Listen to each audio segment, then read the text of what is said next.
کرنا، اور عجز و نیاز سے ان کے آگے جھکے رہو اور ان کے حق میں دعا کرو کہ اے پروردگار، جیسا انہوں نے مجھے بچپن میں شفقت سے پرورش کیا ہے، تو بھی ان کے حال پر رحمت فرما۔ جو کچھ تمہارے دلوں میں ہے تمہارا پروردگار اس سے بخوبی واقف ہے۔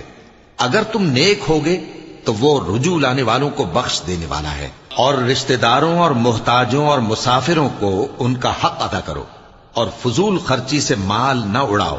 کہ فضول خرچی کرنے والے تو شیطان کے بھائی ہیں، اور شیطان اپنے پروردگار کی نعمتوں کا کفران کرنے والا یعنی ناشکرا ہے۔ اور اگر تم اپنے پروردگار کی رحمت یعنی فراخ دستی کے انتظار میں، جس کی تمہیں امید ہو، ان مستحقین کی طرف توجہ نہ کر سکو تو ان سے نرمی سے بات کہہ دیا کرو، اور اپنے ہاتھ کو نہ تو گردن سے بندھا ہوا یعنی بہت تنگ کر لو کہ کسی کو کچھ دو ہی نہیں، اور نہ بالکل کھول ہی دو کہ سبھی کچھ دے ڈالو، اور انجام یہ ہو کہ ملامت زدہ اور حسرت